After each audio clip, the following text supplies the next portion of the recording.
Beautiful. I can't seem to, let me see here, mute my audio, no.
No video.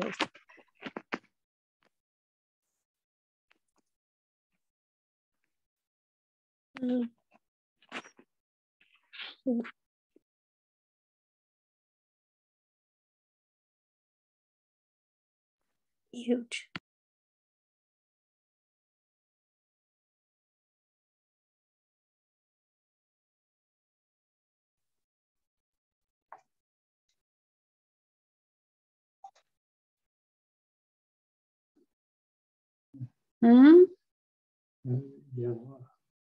Is everybody having trouble? Hello all, we have not started the meeting yet. We're having a little technical difficulty here in Kendall Hall, so just give us a couple minutes, please. Thank you. Okay, so it's not us, it's them. Just be sure to mute your Zoom.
Everyone? Okay, we'll be starting in just a minute. We'll be starting in just a minute. You just have to look in. This is where you need to be, in this screen right here. Oh, that's right. Just don't lean on this. Let me hold this for you. No, well, welcome everyone to our February meeting. Unfortunately, we have to Zoom. I don't like to Zoom. What's the matter? It doesn't work. The mic works. Can Zoom hear me? People are telling me don't get it close because I talk too loud. Well, can Zoomland either tell me whether they can hear me or not? Thumbs up. I have one thumb, two thumbs. I have three thumbs. Do I have more thumbs? Come on, thumbs. Thumbs. If one can hear, you all can hear. If you can't, well, I don't know what to do. Anyway, thank you for coming here. Once again, we have technical problems. I mean, even though we have the latest in technology, it just doesn't work as well as people being here in person. And I hope maybe next month we'll have everybody here in person and we can stop this Zoom business. But anyway, so we're going to get started right away. We're going to have Jan give us an update. I want to ask everybody to hold any questions we have until after the end of the meeting, because I want to make sure we have enough time for Karen to give her presentation on dementia, which is very important presentation. And I've seen it, and I think you'll be well pleased with the presentation. So, Jan?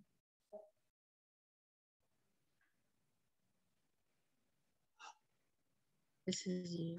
Is that my hole? Okay. I'm in my spot. I gotta push this down a little for you. Here, back up. Back up. There you go. I always do what Jessica tells me. So, all right. Well, good morning, everyone. It's good to have folks here in Kendall Hall. So, a few updates. Okay. Need to turn it down. Too loud. Too loud. Are we good? Are we good? Okay. All right. So with the old system, we had to eat the microphone. I guess this one we do not. So good. So a little update on the 3 North plan. We have formed a committee with resident staff and our board chair.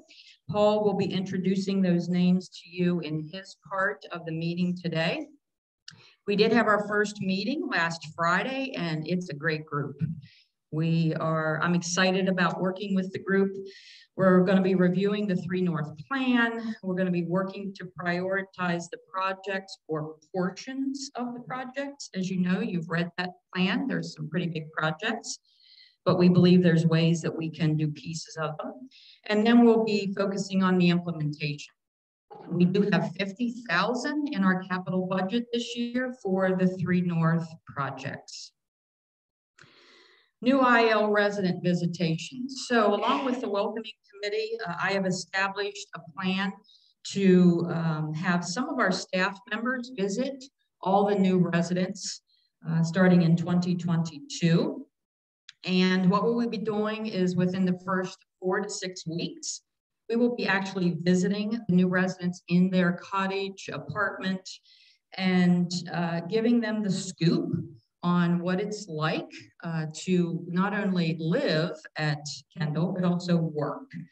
So we'll be giving some updates. It'll be Herbie, it'll be Jessica, not Jessica, we're trying to get marketing out of it. That's why we're doing this. But a variety of different folks that will be visiting Brittany and a group. And we will be going to and visit those folks.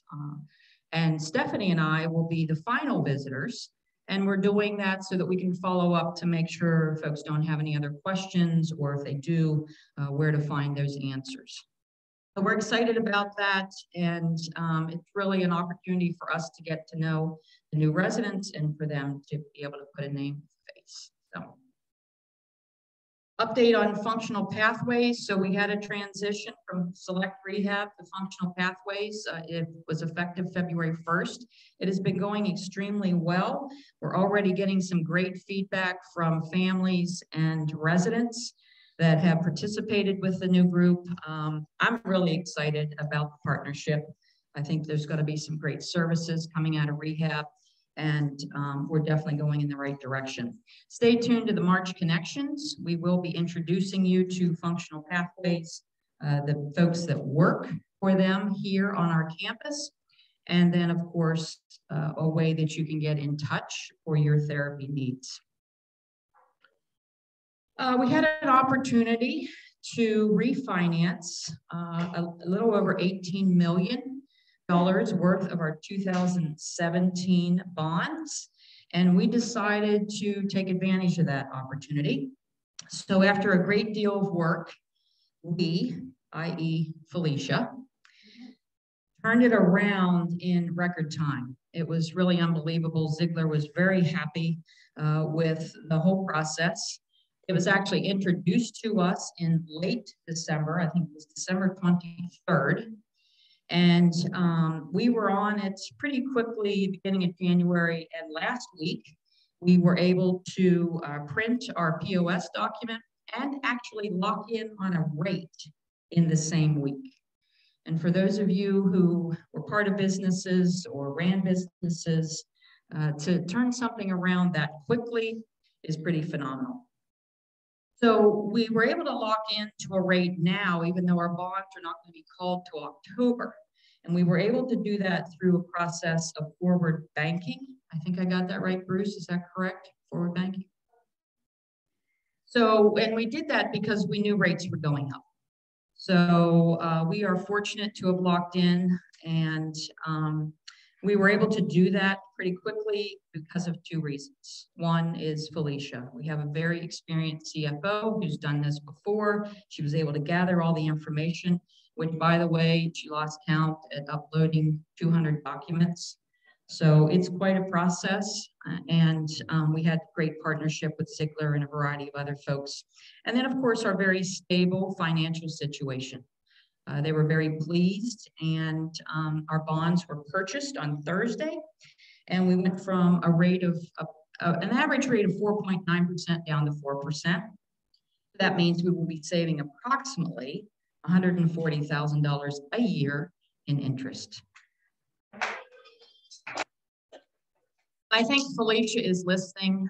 Felicia, I have to say, you're incredible. I mean, what you were able to do in a short period of time was just phenomenal. So if you have a chance to go by and say thank you to Felicia, that's a considerable savings in interest for Kendall at Lexington every year. So thank you. I just want to chime in that it was a lot of people that did this. It wasn't just me. There was, like I said, Jan said, our attorneys and Ziegler, and just phenomenal. People really came through. But you led the crew, so thank you. All right. And I like saving money for Kendall. Yeah, she likes saving money for Kendall. Yes, she does. She is, that is correct. All right, on that good note, that's it. Herbie?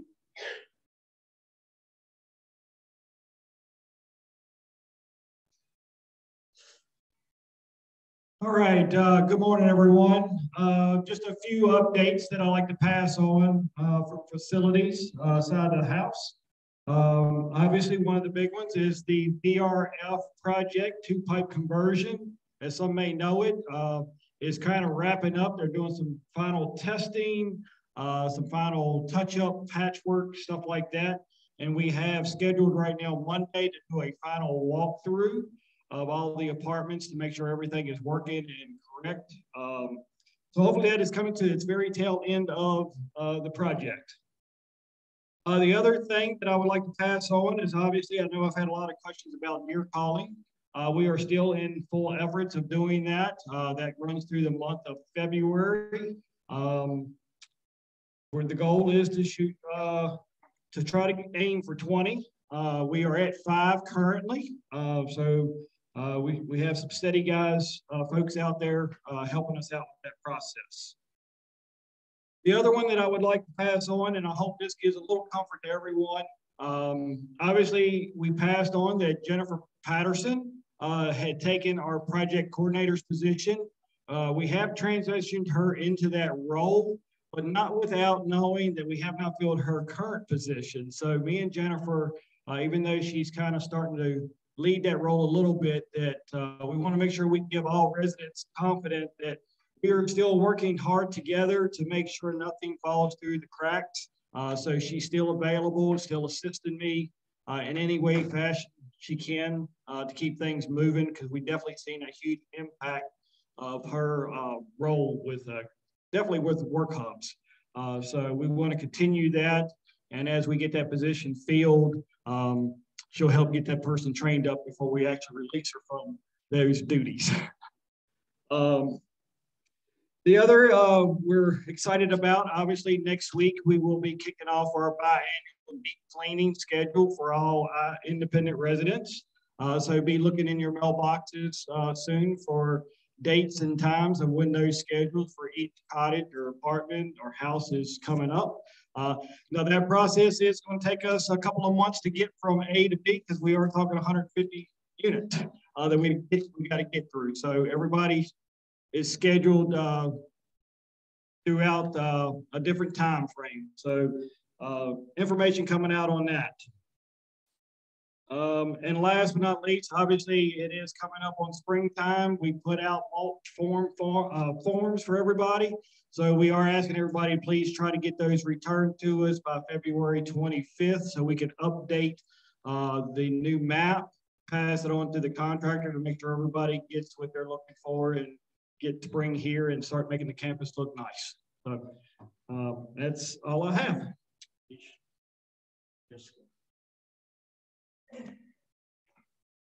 Thank you, Herbie.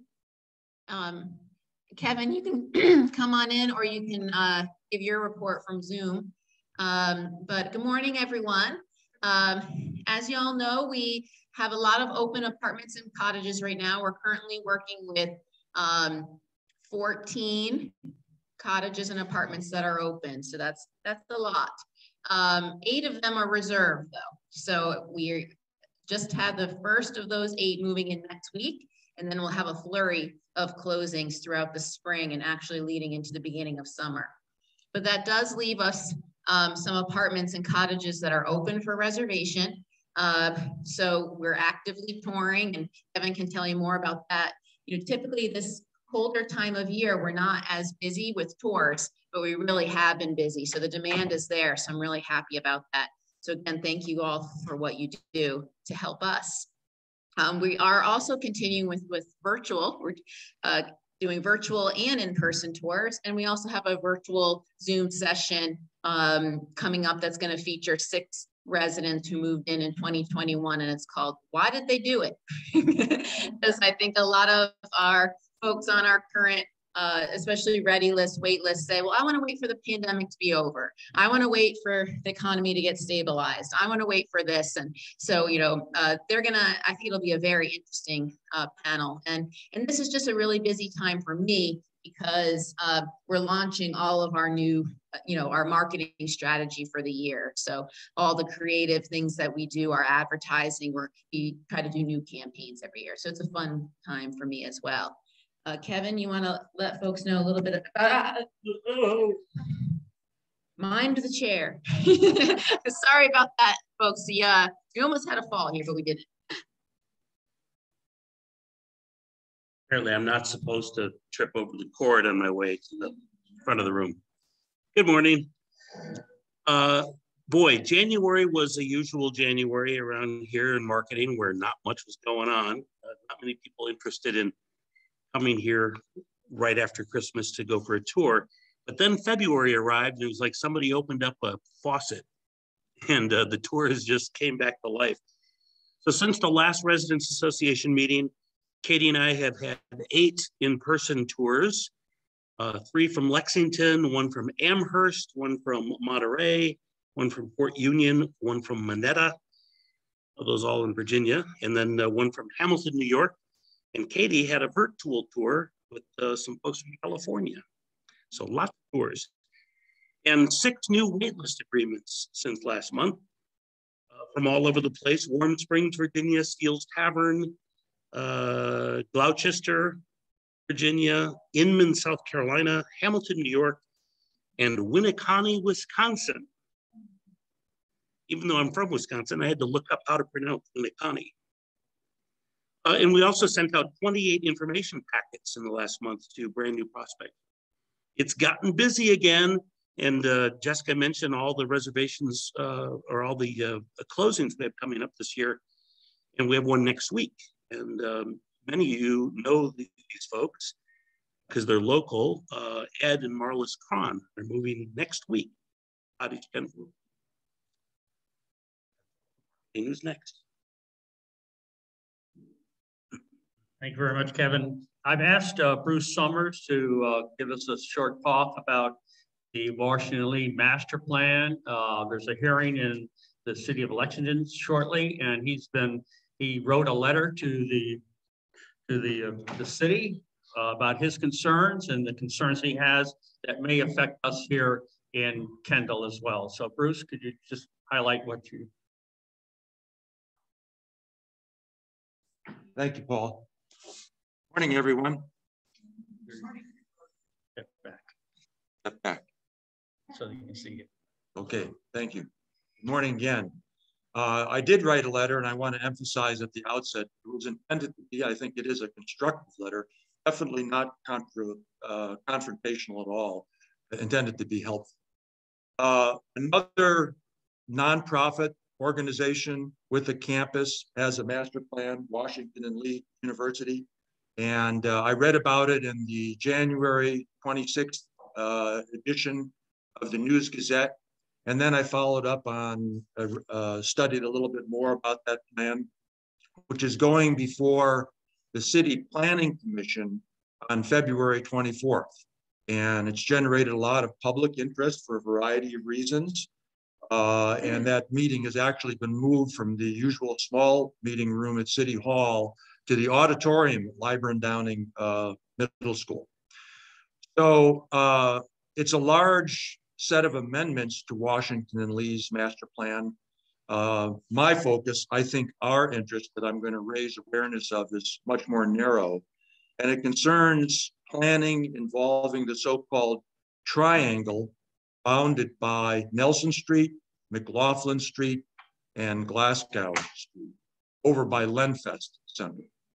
And if you take the plan at first value, at face value, what's happening is that Lenfest Center, the Wilson Hall portion, will be expanded and pushed out towards McLaughlin. And the entire triangle of properties, you recognize them as kind of white framed older homes, that will all be owned by Washington and Lee and turned into student housing. And so what's the issue? I think the issue, as I tried to articulate it in my letter to the Planning Commission and to City Council member Strong, who is the City Council's representative to the Planning Commission, is at least twofold. One, traffic patterns. So if you drive on McLaughlin Street, if you're a passenger, you're a resident, a staff person, a vendor at Kendall, probably use those streets fairly heavily. Two sharp curves under the best of conditions. It's a little tight, right? But with parking, it's especially tight, and ice and snow, it's kind of hazardous. So what are the implications of all that planning for those traffic patterns? My letter simply suggests that the public interest needs to be acknowledged and taken into account in the finalization and approval of the master plan. And secondly, the plan says that, well, the McLaughlin Street zone will have to be temporarily closed from time to time for campus events.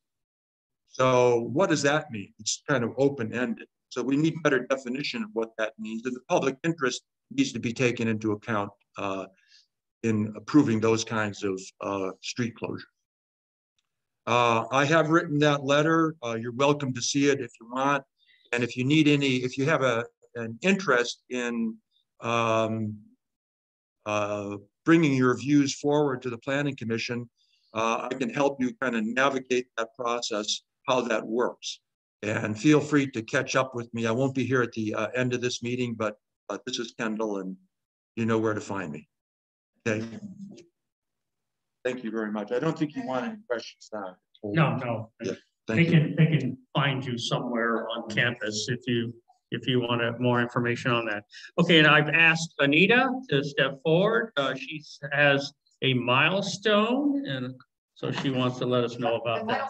Getting up on the stage. Ed, help.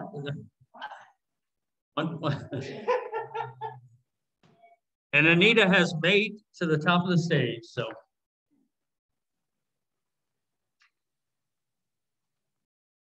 And what she's doing, she's bringing forth onto the stage a bench.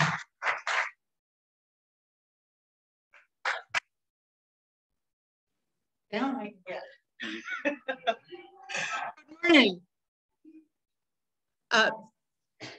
I don't know whether we can shift the Zoom so that folks could see this. What you see is the first of the Trex benches. Let's try to find him. There he is. Can you all see he's on we have a model on the bench here. Ted is sitting on the first of the Trex benches that you have created through your diversion of, in our case, 513 pounds of plastic film for the first 6 months for the first Trex challenge. I know it's just a bench, but first it's green. And secondly, I wanted you to be able to see it so that you know that what you were doing has a tangible outcome. It was not theoretical. It was not fantasy. Your diversion of 513 pounds didn't create that particular bench, but it resulted in us receiving that particular bench. And so thank you. We are almost halfway through our second 6 months.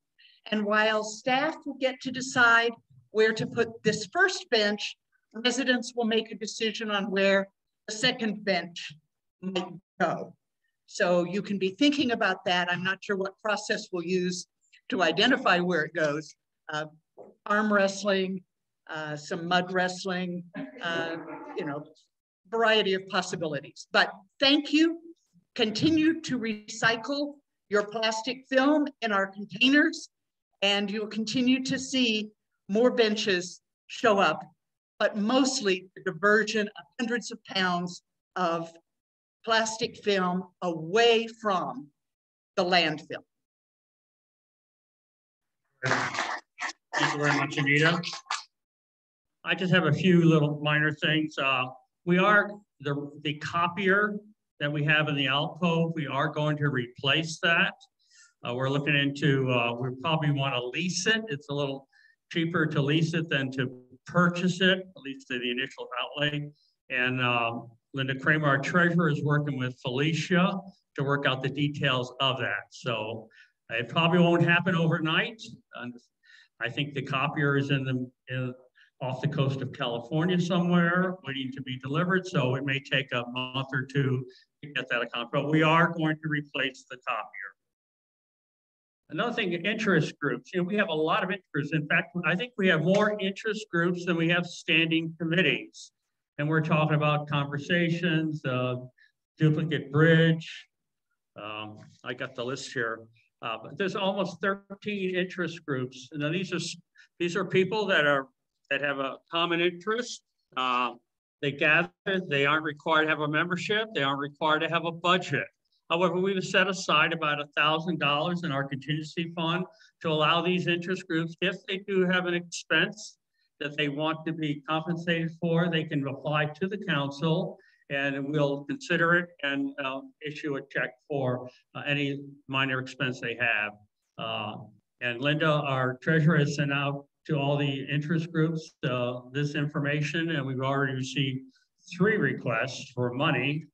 So hopefully we aren't going to run out at the end of the year. But just so you know, that if you are in an interest group, you're playing bridge or conversation, whatever you have, there is a need for some type of purchase. You do have the opportunity to make a request of the council of that.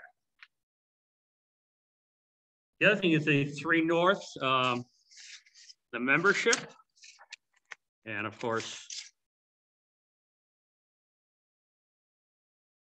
membership consists of myself, only because I happen to be the president. I think the president should be involved in this particular project. And I do live in Anderson.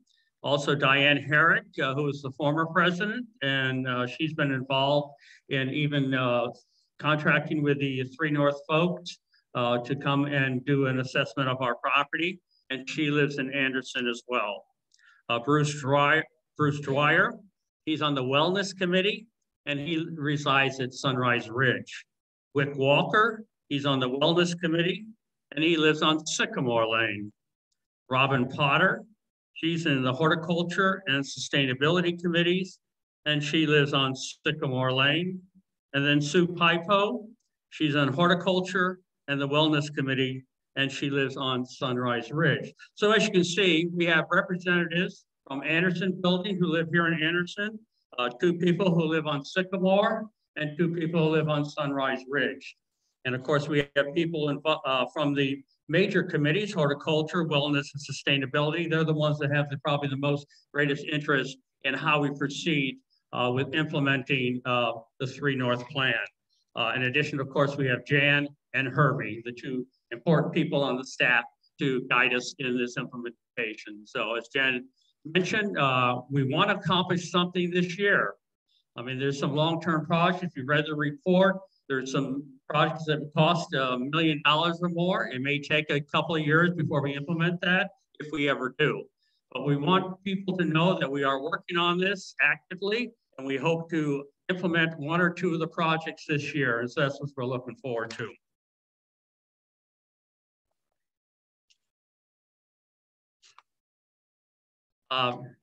Also, the Red Book. I know you still have your Red Book somewhere, and you probably read it years ago, if you read it at all. The Red Book is under revision. Unfortunately, it's been under revision for probably a year or 2, 3 years, 4, 5. Ever since Diane came here, they started the Red Book. But Diane, myself, and Joe Scavira have been working on the revisions pertaining to the residents. Basically, it's section 4, if you want to see what section we're revising. And we've been working on that for about 6 months now. It's completed. Unfortunately, I went to the council this month and asked for concurrence. 1 or 2 members had a couple of issues on a couple of wordings on 1 or 2 places. And so we're going to work on just working that, rewriting it a bit so that I get concurrence from the council. Once the council concurs, then we will make it available to all residents. We're not going to give you all a copy, but we're going to have copies made and be placed out in Anderson in the library for you to take a look at to make sure you're satisfied with the revisions, and unless you have some more comments. After that, next month, I will ask for approval, for consensus of the residents of the rewrite of section 4, and then we'll give it to Brittany, and the administration will be working on the rest of the Red Book, which is their responsibility. So that's where we are in the Red Book. The file of life plan, we've all been given the file of life plan by Brittany, and she's asked all of us to look at it, make sure it's accurate. This is a very important document. It should be on your refrigerator so that if there's an emergency and you're taken to the hospital, or we have emergency folks in your apartment, they refer to that to make sure they know what medications you're on, any other medical problems, etc. So it's an important document. You really need to look at it, make sure it's accurate and complete. And if there's any changes from what the form that you received, you have to make an appointment with Brittany to discuss that with her. If you have no changes, all you have to do is return it to Brittany saying there's no changes, and that's it. So if you haven't done that, please do that so we get that completed. The other thing is the Philanthropy Committee. The Philanthropy Committee has produced 2 brochures. One deals with charitable giving opportunities that we have here in Kendall, and the other one deals with estate planning. They're excellent, professionally made brochures. They're in the process of being reproduced, so this is my only copy right now. But when we have copies, we want everyone to take a copy of this and review it.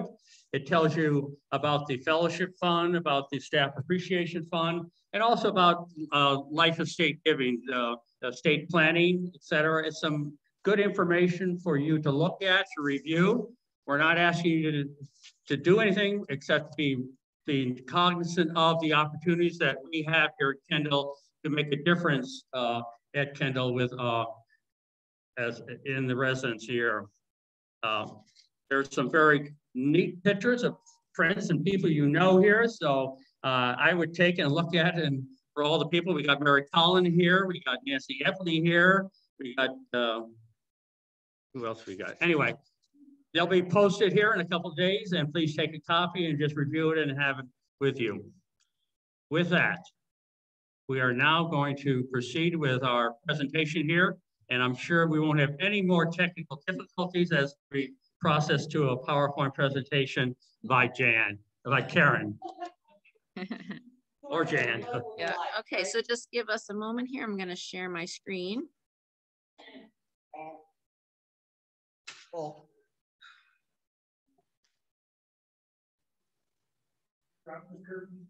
Okay. Yeah. We'll darken. Where's my Zoom? There it is.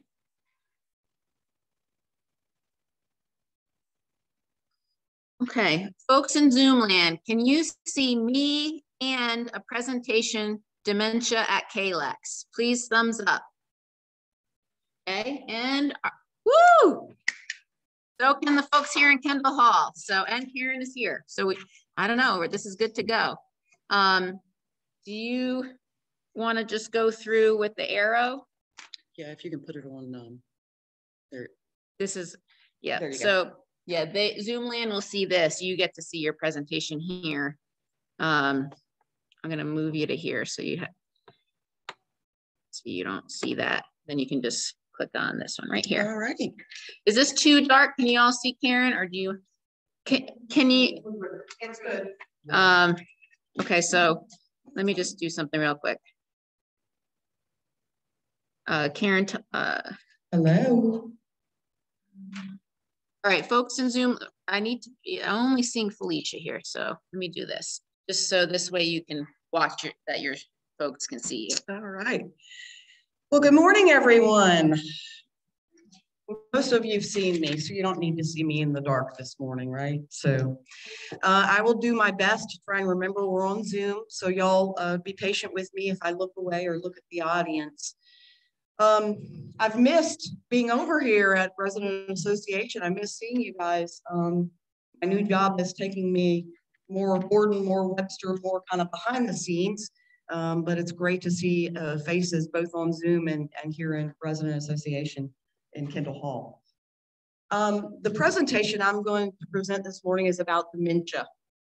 But I want to preface it by saying this is a topic that's really personal to me. Many of you know I lost my father last year, but he had been diagnosed with vascular dementia. And my relationship with my dad changed as a result of that. His ability to engage changed. But you know, along the journey, I was so grateful that I had the opportunity to have education and have an understanding of dementia so that I could help my family. And so some of what I'm going to share with you this morning is really just to help you have an increased awareness, a better understanding, and you know, maybe it gives you,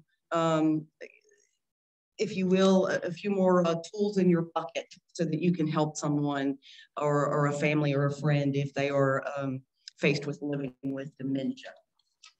So with that said, let's get started. And I am very aware of my time.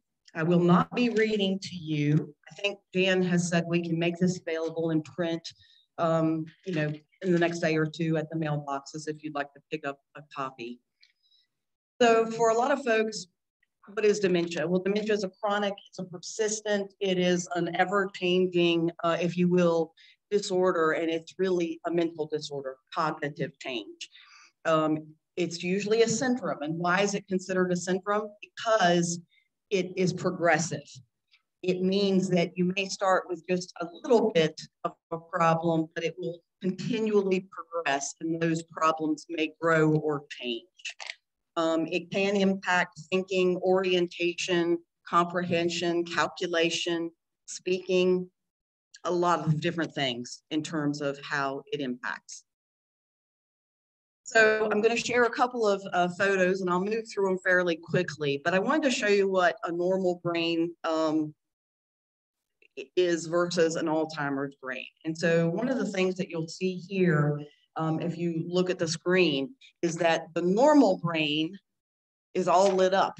That's showing activity in the brain. As you move across to late Alzheimer's, and then compare it to the mind of a child, you notice that the red and orange has disappeared.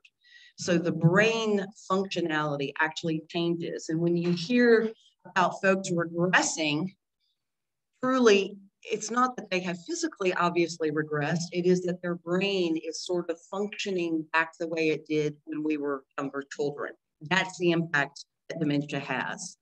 Again, a normal brain, an Alzheimer's brain. And you can notice the crevices are deeper, the gaps are deeper, and you're going to find that no matter how you slice or look at the brain. For example, in the learning and memory center, the hippocampus, the biggest change there is you see a big hole, if you will. And what's happening is the brain is what we are considered, is what they say, I got to get my glasses, sorry. Old age is tough, isn't it, on our eyes? The brain begins to atrophy and shrink, and cells begin to die. And so that's why you're seeing some of the gaps or the crevices or the changes in the brain. It can happen with memory, it can happen with language. It happens with sensory, so awareness, hearing, sight, taste, all of those things. It can happen with speech, language. You can see, again, I'm not going to linger too long. And then it also even happens with emotions. And that's, for example, one of the challenges we had with my dad. He was a gentle man, but by the end, he wasn't so gentle. And that was tough because that wasn't my dad. The vision changes, but interestingly enough, and you may have heard this before, hearing is the last thing to leave us. This is true, even in dementia. Even if an individual can't speak to you, or maybe they look at you maybe a little differently than they had previously, they can still hear you. And so it's important that you communicate and that you continue to have discussions and involve them, even if they're unable to maybe respond back. Can anybody hear me? The screens at home are not changing. We still have the dementia at KLEX. Sorry, folks. The screens for the folks on Zoom are not changing. So let's pause a second. Okay, so folks at home, you're not seeing a slide that has memory loss on the left? We're still seeing dementia at KLEX, the first page. Okay. Of course, this is what happened to me before, and Harold and Greg are no longer here. I always have an issue trying to project on the screen and to Zoom. No one can see it, like Kevin, you can't, you still see the front page? Okay.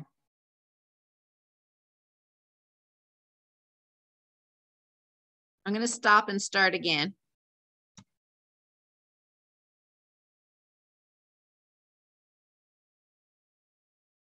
I think I see what happened is when we hit slideshow, it opened a new screen. Can you now see like a table box? Okay, and then if I hit this arrow, do you see statistics? Thumbs up, okay. All right, we fixed it. Thank you for letting us know. Yes, thank you so much. Okay, so one of the things that the board had requested was some information about normal aging and possible indicators of dementia. And again, I'm not going to read to you, and we've talked about it, memory loss, disorientation, challenges in terms of mental judgment, etc. Let me see if I'm clicking on the right thing here to make sure we're. So one of the things that I also dug into was some statistics about dementia, and it is according to the World Health Organization, it's the 7th leading cause of death among all diseases. More than 6 million Americans are living with this disease.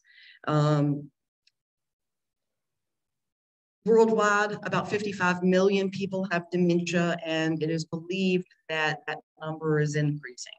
It's one of the major causes of disability and dependency.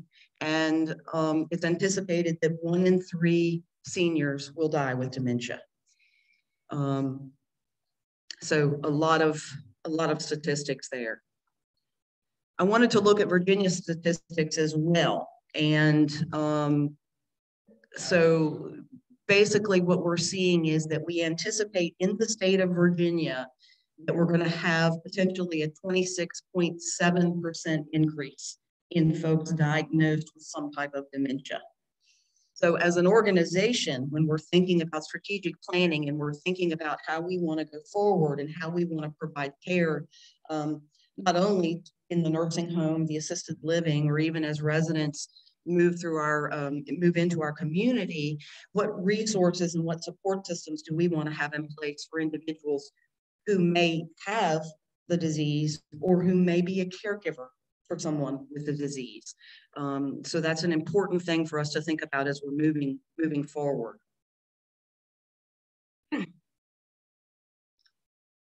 One of the things that's also important is that we're seeing increasing cost associated with dementia. And you can see there, I'm not going to read it to you, but a lot of the money is spent in caregiving, especially with dementia. Other types of diagnoses, for example, heart disease, stroke, diabetes, those kinds of diagnoses that are chronic diseases,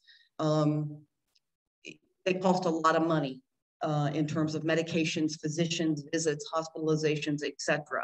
The difference is in dementia that it's really the caregivers that is causing the most problem.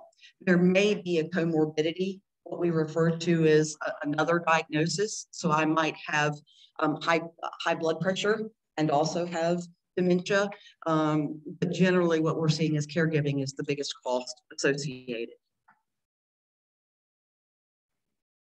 So they're estimating about $355 billion is the average cost for dementia care within our nation.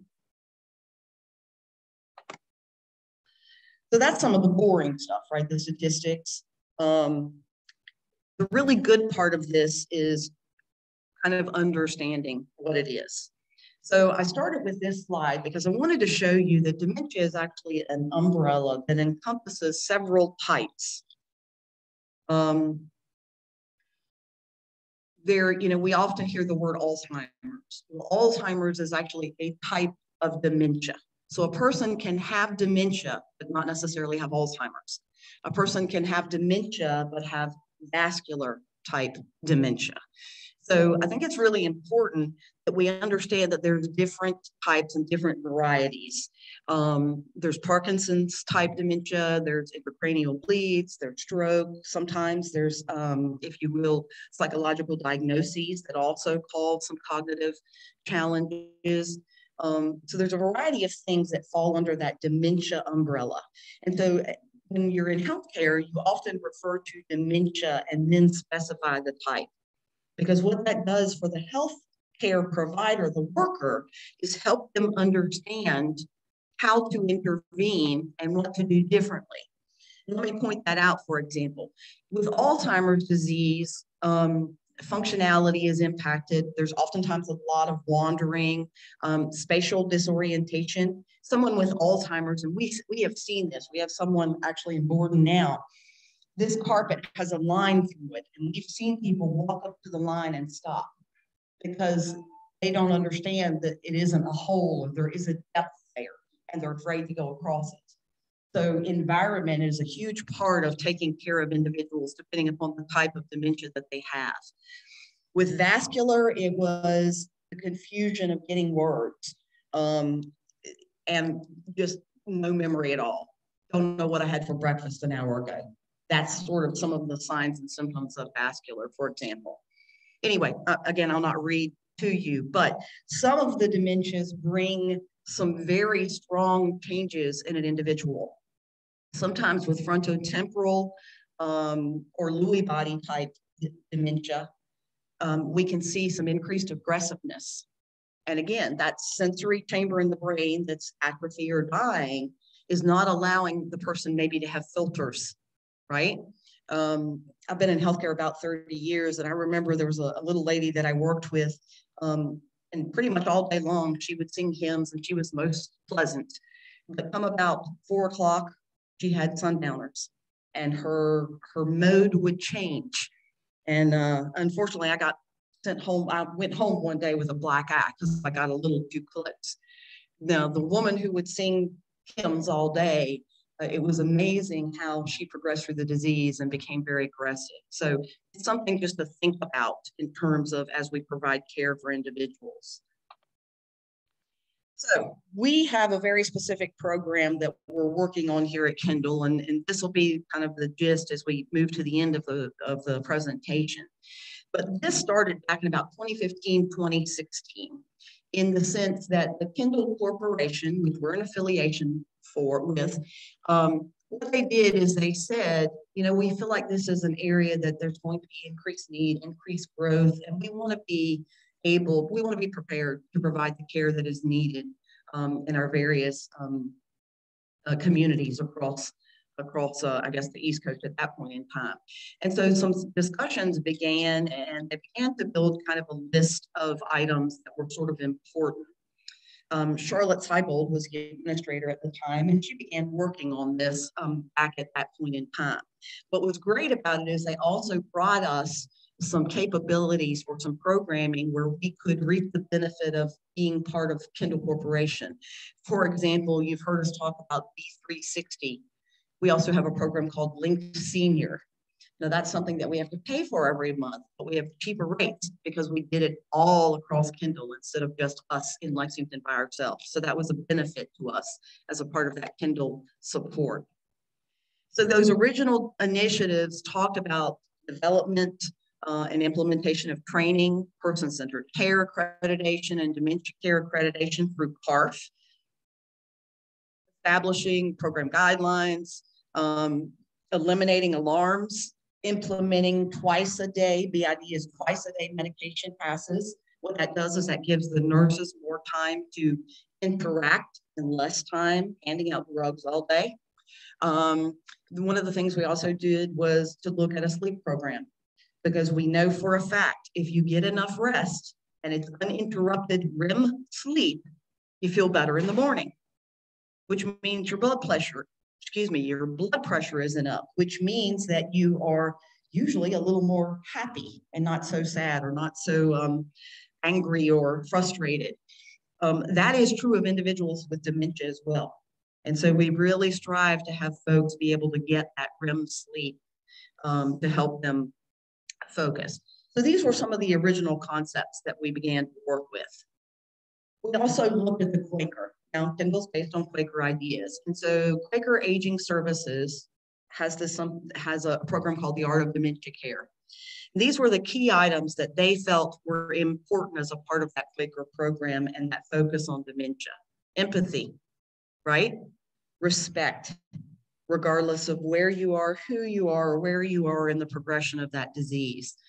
Continuing playfulness, right? Having fun, encouragement, love, understanding. These are all words I think you guys can relate to and see how that ties back to our Quaker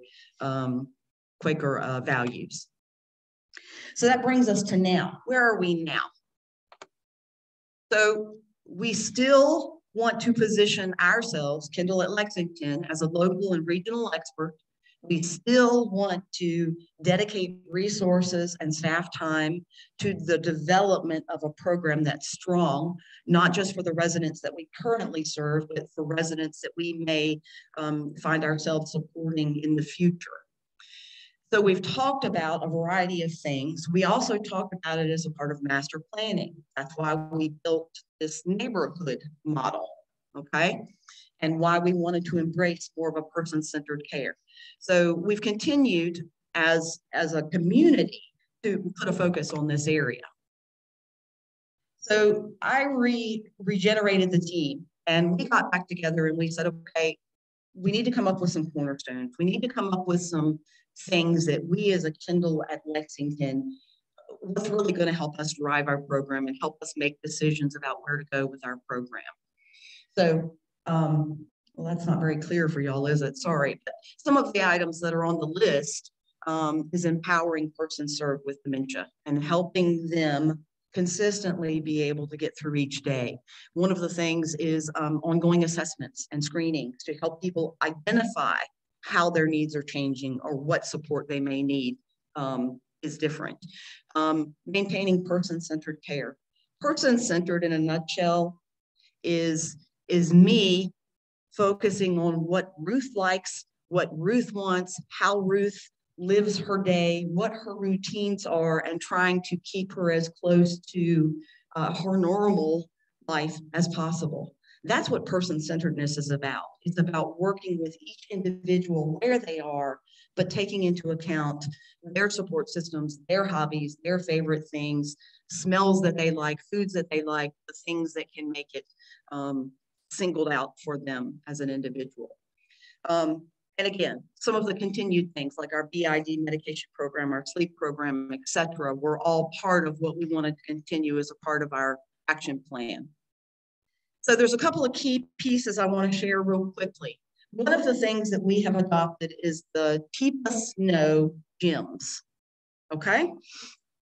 So you may have heard us talk about gyms before, but the gyms' approach to cognitive levels. And what Keep Us Know was an occupational therapist, and she's now nationally known as well as works across the world, actually, with dementia. You can Google her name, Teepa, T-E-E-P-A, snow, like the weather that falls, and you're going to get up videos, you're going to get up a lot of information about her. She has a wealth of knowledge. But she took this idea, the Allen cognitive disability levels, and she tied them to gyms. And so the whole thought process is that you and I today are probably sapphires. We're normal aging, right? Where'd I put my keys? Oh, golly, where'd I lay that piece of paper? I just had it in my hand. That's normal aging, right? We all have those kind of moments where we have forgetfulness or our brains just don't pull the information up quickly. That's what a sapphire is. A diamond is moving through to some changes. With a diamond, you're still able to see clarity in that individual. You know they're still there. They're having a little more trouble. Maybe that recall is lengthened. Maybe there's some challenges with some specific tasks. And often that's what I see. Folks can't balance their checkbook anymore. They just can't get the number to work out. They've been doing it their whole life, but all of a sudden that's a problem. I'm not saying that everyone then has dementia, but I'm simply saying whether it's normal aging or dementia, we often see progressive nature in both of those areas. And so if you can imagine, the gyms continue to move down through sapphire, diamond, emerald, ruby, amber, ruby, and then pearl, okay? So what's important to recognize in this TIPA program, and we use it a lot when we're talking with individuals, is that it helps our staff understand what level of progression specific to dementia and how they might change how they interact with an individual. So for example, pearls. Pearls are kind of the last stage of dementia. So at that point in time, an individual may not be able to verbally communicate. A pearl might not be able to get themselves dressed or brush their own teeth. But for an amber or ruby, they might be able to do those things. But we may have to put the toothpaste on the toothbrush and then show them what to do, right? So depending upon where you are, this helps the staff understand. And so when you hear us talk about, oh, well, she's an amber, or oh, well, she's a ruby, what we're talking about is that's how you interact with that individual. And we're doing a lot of education with staff to help them understand the progressive nature and different things to try. So what do we have in place now? What are we in the proper process of getting? Brittany Camden-Smith has started a caregiver support group. We're going to be bringing Katie Harlow into that group as well and trying to get some other resources. And we'd like to take that and offer that beyond the Kendall campus. Brittany is our dementia capable care trainer. Tori or Victoria Raysecki, our other social worker, is about to be trained. And we've got a number of other folks lined up to get some additional trainings as well. We have a snoozling program in place. We have sensory programs, including aromatherapy. We use lavender patches. Okay, so an individual that may be about 4 o'clock gets agitated, we can put a little lavender patch on the shoulder of their sweater. And that scent kind of carries and helps to soothe and calm, right? So there's a lot of non-pharmacological approaches that we try and use to support individuals. And of course, Jim's revitalization. What's in progress? We are right now currently pursuing Java music, which is going to be focused on how we engage individual in music therapy, right? Art program, and how we can engage people in craft making, painting, all of those kinds of things who maybe have dementia. We've got some additional education coming for dementia tours, Montessori style programming. Some of you may have heard of Montessori related to children. Well, research has shown that you can get someone with dementia to do a Montessori style activity and they enjoy it. So what would that look like? So I may sit with a resident and I may have them sort the silverware. I may have them help me fold napkins. They may help me fold laundry, right? It's something that's familiar to them that they've done in their life, that's part of daily life, that we can then duplicate or replicate as a part of our activities program. So these are all good approaches that we're working on and is going to build some strength. Something for you guys to know, there is nobody in Rockbridge County that offers what we offer. Now, are we the best? Are we, do we have a dedicated memory unit? No. Is that something we can look at? Absolutely. It's something that's always in discussions, how we can build the Kindle program and become, if you will, the regional experts. But truly, there's nobody that can say they're focused on person care and dementia care. And we hear that from staff. Staff come in and as we're giving them training, they say, oh gosh, I never got that at XYZ place, right? Because they're not getting those fundamentals and understanding approaches and how to deal with residents. Something important for you to remember as well is for transitions through Kindle, physical challenges obviously do drive a lot of our transitions. It may be from a chronic disease that's gotten worse. It may be an acute episode of something, pneumonia, flu. It may be an injury. Whoops, I fell and broke my leg, right? That can cause transitions to the Borden Center, Webster Center, or then maybe back again to your home. But the second most common thing that we see is cognitive decline. That really is what drives oftentimes transitions through the Kindle continuum. So I've thrown a lot of information at you and I hope I didn't go over my time. I wasn't really looking, so I'm sorry, Paul, if I didn't, but there is one thing I want to say. I mean, this is a lot of information and some of it wasn't so positive, and I'm sorry about that. It's a difficult disease to talk about. But if I can leave you with a couple of thoughts. One is that the person who has this disease is living with the disease. They're not the disease. My dad was still my dad. Your loved one is still your loved one, and everything about them is still there. The challenge is, how do we get there? How do we get there? How do we get that out of them? And that's why we put such a strong effort on programs and on education and the things we're trying to do here, is so we can get into that person and have some quality time with them. The other thing I would say is you're not alone.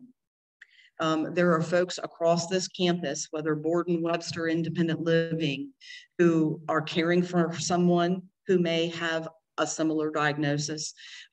There are folks who have friends or neighbors or loved ones who live someplace else.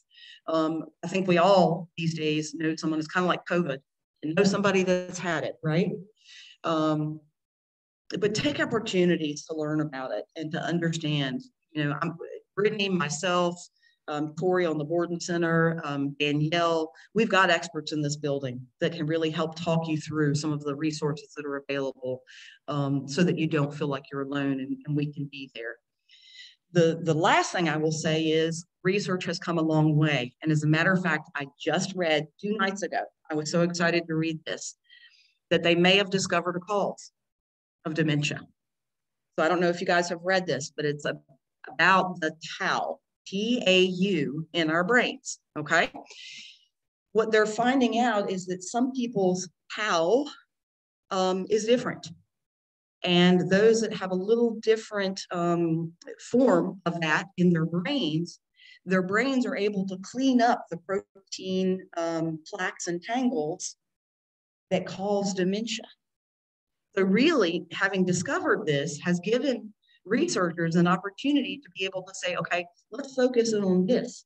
Because if we can duplicate this, then we may be able to help people, help their brains clean up the plaques and tangles that cause dementia.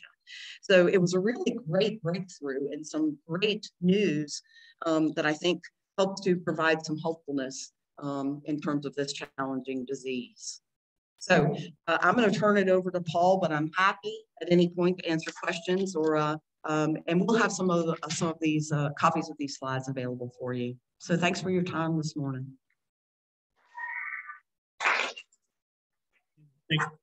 Take this off. Thank you very much, Karen, for that excellent presentation. 3 years ago, my partner died of dementia here at Borden, and I'm thankful for the help that he received while a patient at Borden for over a year and a half. And they've made great strides since then, and I'm happy to learn that they're continuing this work for dementia, because you never know whether we or our partner or spouse will suffer from dementia, and it's just right across the way there. And we thank you for that we know we will receive excellent care at Borden should we need it. So thank you very much. Now, unfortunately, Jan and Herbie did come back, because if we have any questions from either Herbie or Jessica, if you have a question in Zoom land, if you want to raise your hand. Otherwise, does anybody have any questions here of Herbie or Jessica? Not seeing any questions? Then I want to thank everyone for being here. One thing I want to mention is Kendall Follies. I know you've been wondering what happened to Kendall Follies. It was supposed to happen last month. Obviously, we had to cancel that as we had to do a lot of programs in January. We have decided that we will resurrect Kendall Follies in October.